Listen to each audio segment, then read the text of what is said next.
maqaan gooftaa kan eebbifame haa ta'u. Attamitti sagalee Waaqayyoo dhaga'u. Egaa gooftaa Yesuus iddoo kanatti yeroo dubbatetti hoolonni koo sagalee koo hin dhaga'u jedhe dubbata. Namoota attamitti dhaga'edha? Sagalee Waaqayyoo jalqabatti dhaga'uudhaaf wanti nama barbaachisu hoolaa ta'uu qabdoo ta'u. Hoolaa ta'uu jechuun garraamii ta'uu, gaarii ta'uu, gad of deebisuu. Hoolaan gara oofanitti oofama waan ta'eef gara Waaqayyootti nama oofutti geggeeffamu. Yeroo kana keessatti Waaqayyo warra hoolota kan isaatti dubbata jechaadha. Maaliif hoolota jedhee addaan baasee dubbata Waaqayyo? Reettii kan ta'es immoo yeroo reettotis immoo jiru. Isaan immoo mootummaa dukkanaatti fakkeeffamu jechaadha.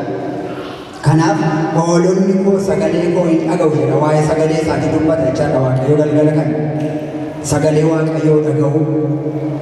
Sagalee baay'ee tokko biyya lafaa keessa jira waan ta'eef sagalee kana kan Waaqayyoo garaa garbaaf beekuu akka dandeenyuuf Waaqayyo galgala kana nutti dubbata. Waan dubbatu baay'eetu jira.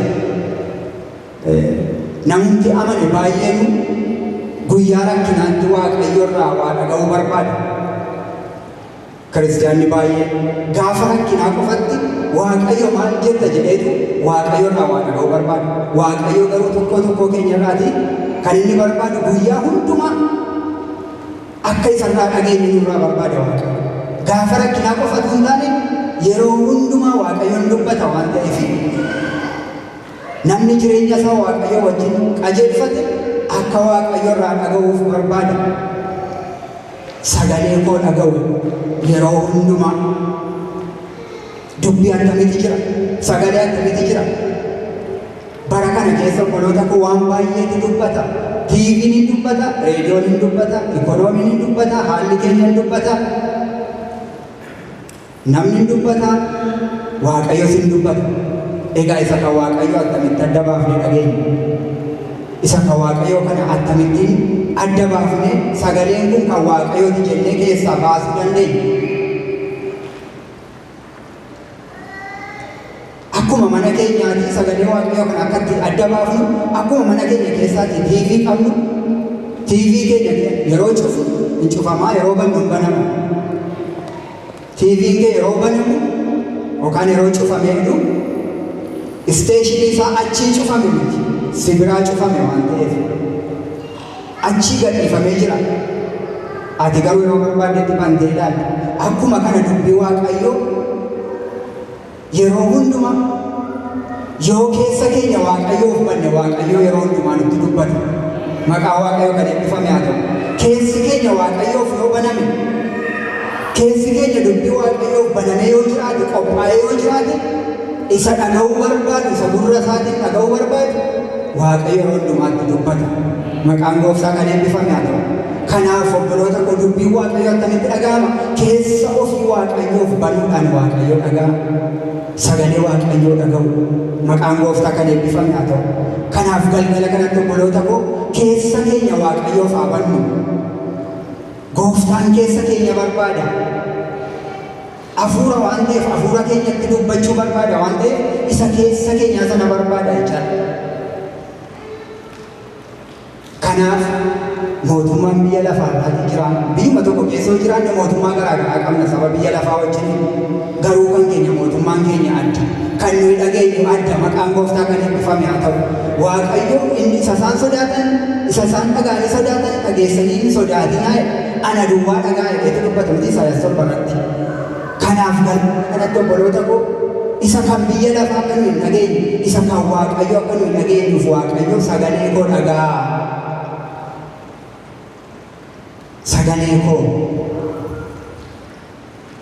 karaa kamiin sagalee Waaqayyoo dhageenya? Tokkoon keenya Waaqayyo attamiin nutti dubbataa jira? Akkuma ijoollee keessanitti mana keessanii dubbattan Waaqayyoo wajjin hin dubbattuu laata?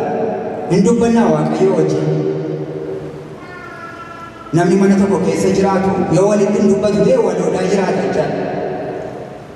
Quunnamtiin Waaqayyoo wajjin qabnu akka warra waloodaa jiraatu hin taane akka yeroo hundumaa warra Waaqayyoo wajjin waliin haasa'uu yaada isaa ishee walii godhu akka akkasitti walitti haasa'uu nurraa barbaada Waaqayyo.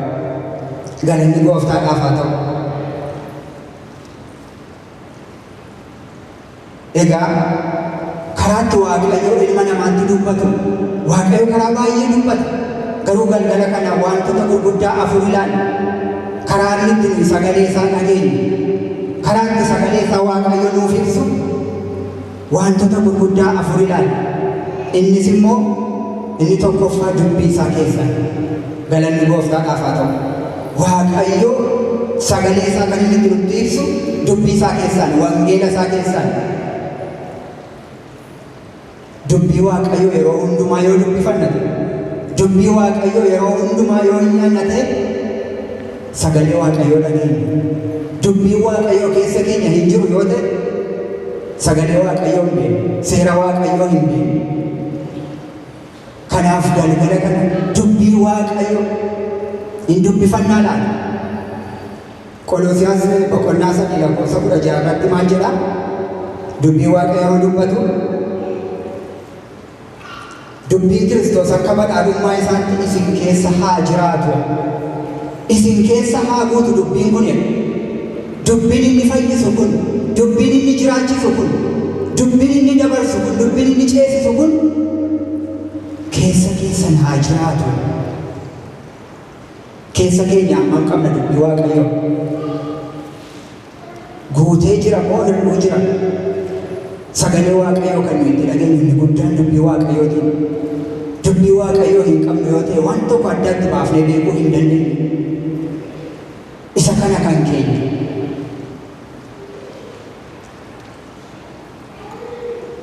Namni Waaqayyotti of buteetu dhaga'uu barbaadu iddoo isteejii iddoon nuuf kaa'e sanatti isa murteessa namicha sana. Waaqayyotti siqnee jirra moo Waaqayyo irraa fagaannee jirra? Aniif isin yeroo walitti dubbannu amma walitti dhiyoo jirra wal dhageenya. Namni fagoo jiru garuu nurraa dhaga'uu hin danda'u. Akkuma kana nama Waaqayyotti dhageetu, nama Waaqayyotti siqeetu, nama Waaqayyotti dhiyaateeti Waaqayyo irraa dhaga'a. Maal isaanitti dhiyaata? Jireenya isaatiin, deddeebii isaatiin, gochaa isaatiin, waan hundumaatiin namni Waaqayyotti dhiyaate sagalee Waaqayyoo beeka. Maqaan Gooftaa kan eebbifame haa ta'u. Kanaaf Waaqayyo galgala kanatti sagalee koo hin dhaga'u namni koo jedhu. Obboloota koo sagalee Waaqayyoo adda baafnee beekna.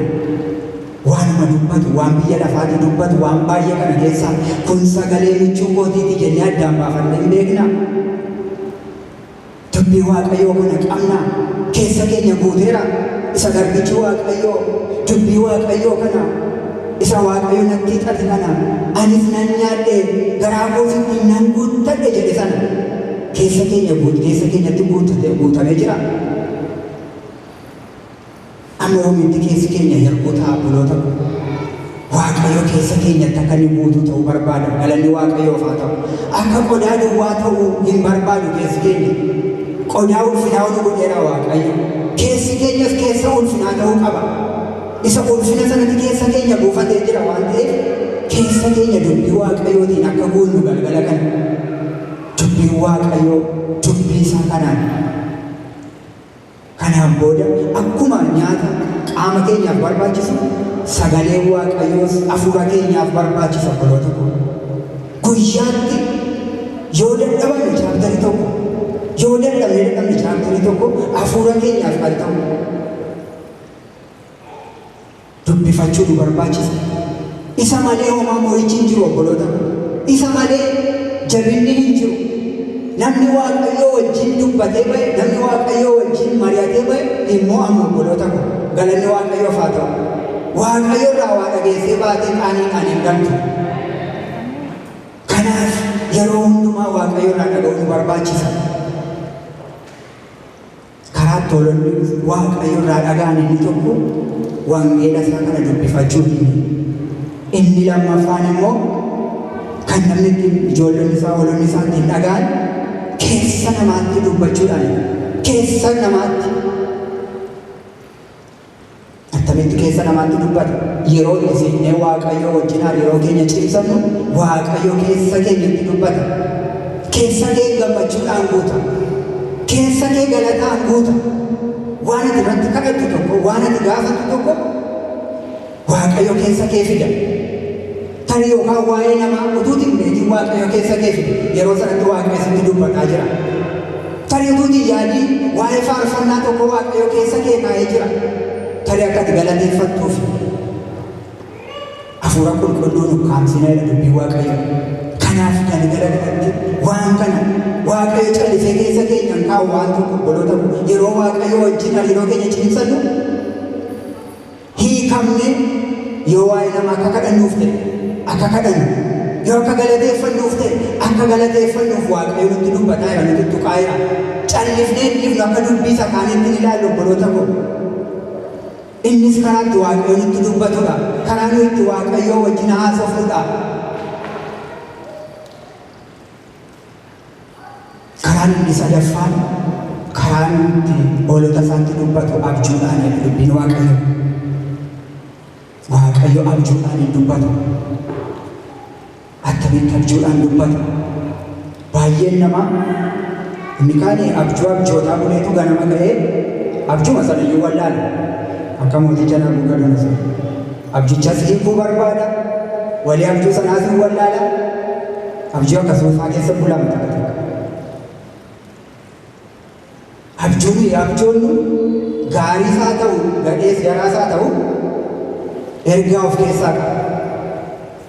Callifnee dhiisuun nutti hin jiru obboloota.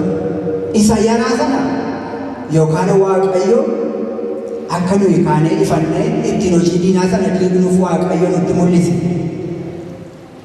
Yaa Waaqayyo siin galateeffadha.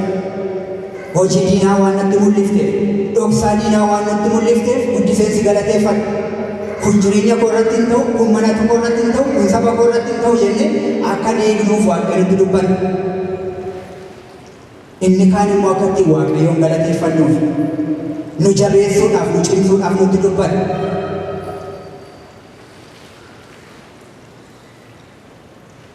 Abjuun kun fakkeenyota warra kana lamaan fudhadheetu iddoo biraatii yeroo isin himu. Inni tokko Abboota Firdii boqonnaa 7:12-15 irratti Geediyoon namni Waaqayyo yeroo Waaqayyo ka'ee saba dhiibame saba waggaa 7 miidiyaan gadi qabame sana dhaqii saba koo bilisa baaftaa gaafa inni ittiin jedhe sanatti yeroo Waaqayyo mallattoo adda addaatti argisiisaa ture sanatti ofii isaatii waan adda addaa Waaqayyoon gaafataa turetu amanuu dadhabe. Gara mandaraa warra miidiyaan gaafa inni dhaqee abjuu hiriyaan tokko hiriyaasaa isa kaanitti utuu himuutu dhaggeeffate. Gaafa dhaggeeffate namichi sun maal jedha? Inni kana godhummaa jedhe Geediyoon ilma Yoonaati. Namni biraan hin jiru. Waaqayyo isa wajjin jira. Egaa miidiyaan diiguu isaati balleessuu isaati. Namni Waaqayyo sun inni kaleessa dhaabachuu dadhabe, inni kaleessa amanuu dadhabe, gaafa kana dhaga'u sanatti Waaqayyoon galateeffate. Maqaan Waaqayyoo kan eebbifame haa ta'u. Geediyoon nama baay'ee jiraachuu danda'a. Garuu dubbiin Waaqayyoo gaafa namoota sanatti dubbate maal jedha? Abjuudhaan Geediyoon ilma Yoonaa adda baase. Waaqayyo adda siif baasa obboleessa obboleettii. Waan ati barbaaddu, waan ati kadhattu, waan ati addatti baaftu Waaqayyo si agarsiisa. Egaa jabeessuudhaaf dhufe iddoo sanatti. Geediyooniifis jabina ta'e. Inni biraan of eeggachiisuudhaaf, barsiisuudhaaf, hubachiisuudhaaf kan dhufe tokko immoo Maatiyos boqonnaa 2 namoota warra ogeeyyii baha biiftuu irraatii urjii lakkaa'anii iddootti Gooftaan Yesuus dhalate Beetlehem dhaquudhaaf jedhaniitu gara mandaraa Yerusaalem dhufanii gaafa dhufanitti mooticha Heroodisitti ba'anii mootii Yihudaa ta'ee inni dhalate meerre eessa jira akka sagannuuf jedhanitti dubbatan gaafatan. Mootichis akkasitti hin jedhu.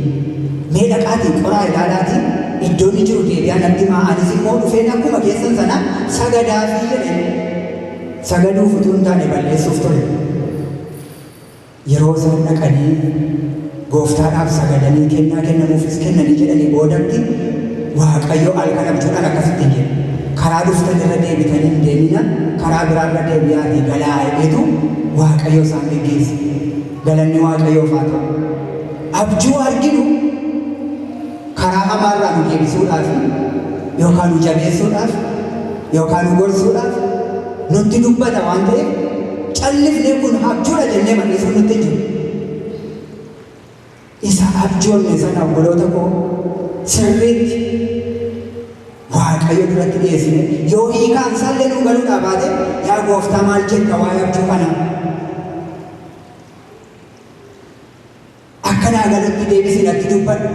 Waaqayyo deebisee dubbataa obboloota koo deebisee ni hiika waaqayyo galgala kanatti abjuu keenya tarii warra abjuu dagatanii tarii ammayyuu warra waaqayyo wajjin abjuudhaan waliin haasa'anii isa kam keessaa qabna moo warra dubbii isaatiin waaqayyo wajjin walitti cimanii sagalee waaqayyo addaan baasanii beekanii moo warra waaqayyo keessa isaaniitti dubbateetu warra waaqayyo hafuura isaatiin isaan geggeessudha.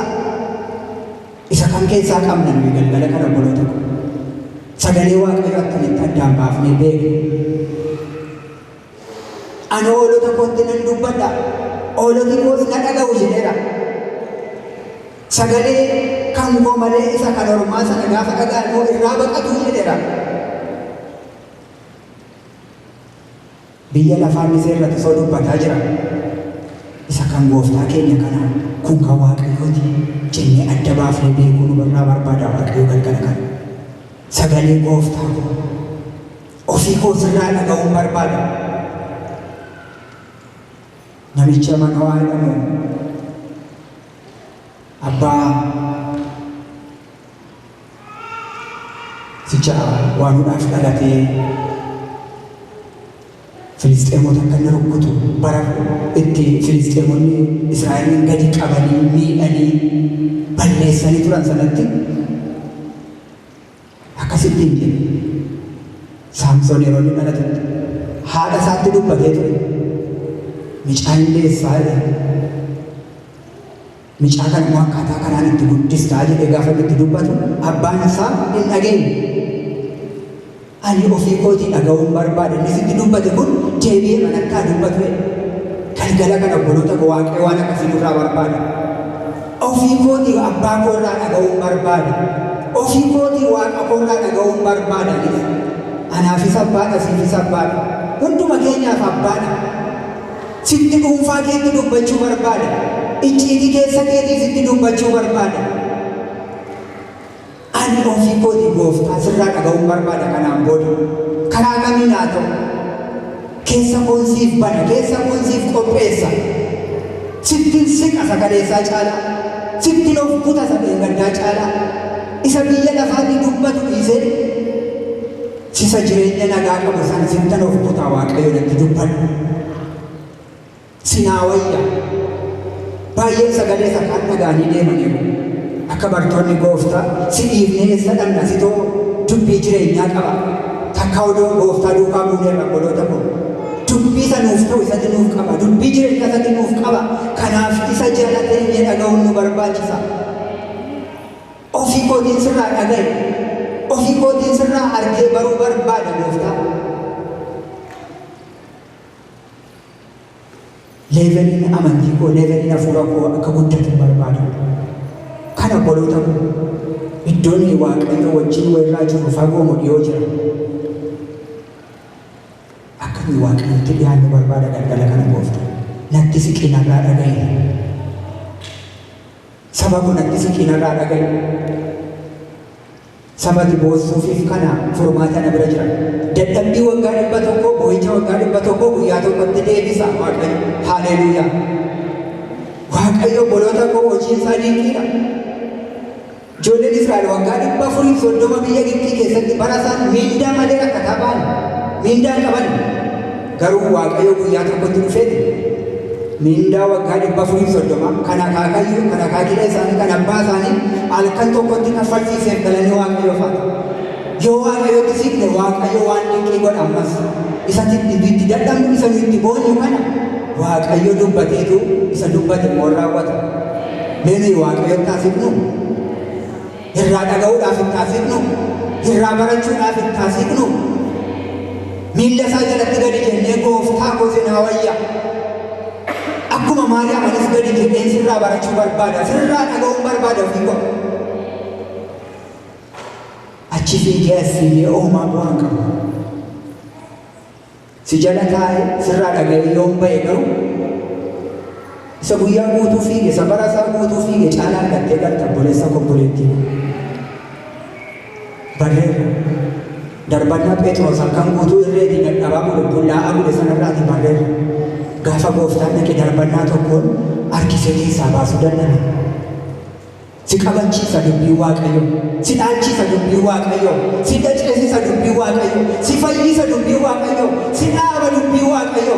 Kanaaf galgala kana itti siqeerraa dhageenyu. Sagalee Waaqayyoo irraa haa dhageenyu, irraa haa barru. Isa biyya lafaa cufnee, isa haala keenya sanutti dubbatu cufnee, gooftaa koo ati maal jetta dura? Akka garbicha Daawit, akka garbicha Waaqayyoo Daawit yeroo ba'uudhaaf jedhu mootiidha. Warri isa duukaa deeman, warri waraana isaa lafoo duukaa adeeman baay'ee. Garuu isaaniin achumatti dhiisee ati maal jetta gooftaa koo? Maaliif Daawit maal jette? Akka inni dubbatu beekaayyuuti. Ati barbaadi malee inni ati maal jetta jedhee jetteennaan akkasumaan siin deebisu. Isati maal jetta jettuuf inni deebii qaba. Galanni Waaqayyoof haa ta'u. Galgala kanatti waa'ee kee waan jedhu qaba. Waa'ee saba keenyaa waan jedhu qaba. Waa'ee waldaa isaatii waan jedhu qaba Waaqayyo. Takka waan jedhu wallaala obboloota. Waan an jedhu wallaala jettanii namaan dubbatanii beektanii. Waaqayyo waan jedhu wallaala. Nuti wallaala. Yoo itti beekne garuu galgala kana murteeffannee Waaqayyo wajjin buuna. Inni beekaa waan jedhu akka haalli jedhutti jedha miti, akka yeroon jedhutti jedha miti. Inni waan dinqii godha. Galanni Waaqayyoof haa ta'u. Kanaaf namni Waaqayyoon dhaga'uu danda'u iddoonni jirutti murteessa jechaadha. Iddootti jirtutti murteessa obboleessa obboleettii koo. Irraa fagaattee dhaabattee Waaqayyo achitti natti dubbatan jedhi. Ammunumatti irraa fagaatteedha rileeshinii kee. Akkuma itti siqetti immoo akkuma sana Waaqayyoon argatta. Akkuma barbaaddatte, akkuma dheebottetti immoo Waaqayyo dheebuu kee baasa. Beela dubbii isaatii, beela Waaqayyoo qabnu taanaan obboloota koo akkamittiin. Daawit iddoo tokkotti akkas jedha.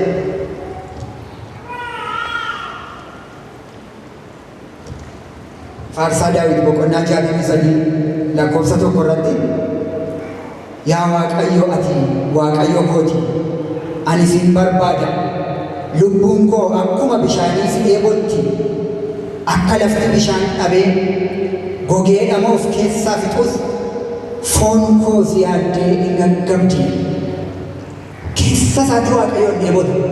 Isarraa dhaga'uudhaaf, isarraa waa baruudhaaf. Si koo gooftaa si dheebotti. Nama akkasitti Waaqayyo hin dubbatu, nama akkasitti Waaqayyo mul'atu wantuma. Sagalee gooftaa isaatii dhaga'e namni akkasii. Keessi keenya maaloo Waaqayyoon haa dheebotu. Abitaayitii akkasii Waaqayyo keessa keenyatti haa dhangalaasa. Isa Waaqayyoon beela'u, isa Waaqayyoon dheebotu keessa keenyatti haa dhangalaasa. Isa Waaqayyoon nama jechisiisu, isa gooftaa koo mootii koo nama jechisiisu Waaqayyo keessa keenyatti haa dhangalaasa. Namni Waaqayyoon dheebotee obboloota koo jireenyi isaa hin gogu jireenyi isaa. Keessi kee yoo dheebote Waaqayyo si quubsa. Isa waaqarraan si quubsa, isa lafarraatiin si quubsa. Galanni gooftaadhaaf haa ta'u. Kanaaf isin warri fagoo jirtan natti dhiyaadhaa. Narraa dhagaa, narraa baradhaa. Karaa keessaniif, jireenya keessaniif kan ta'u anatti qaba. Biyya lafaa miti, mootota miti, anatti qaba. Anarraa dhagaa. Oolota koo ta'a. Oolota koo ta'a. Garraamiinaaf ta'a, gaariinaaf ta'a. gara itti sinoof karaa sitti bobbaa dubbiin waaqayyoo callisee bituu boloota koo maal jedha Isaayaas keessatti yeroo dubbatu waan gochuun siif ta'u si hubachiisa karaa irra deemuun siif ta'u sittan agarsiisa yoo maal ta'e yoo waaqayyoon dhaggeeffannu yoo waaqayyoo jala ta'e waan gochuun siif ta'u si hubachiisa karaa irra deemuun siif ta'u sittan agarsiisa biyya lafaa jalaan bada ijoollee waaqayyoo jalaa garuu karaan hin badu maqaan waaqayyoo kan eebbifame haa ta'u mootota warra ofiin jedhan jalaa haalli hin bada si jalaa garuu hin badu galgala kana waaqayyoon utuu qabdu haalli si duraan badu jireenyi kee si duraan badu kadhannaan kee si duraan badu hawwiin kee si duraan badu waaqayyoof galannaa ta'u keessa keenyaan waaqayyoon haa eebonnu inni afuraffaan itti waaqayyoo ijoollee isaatti dubbatu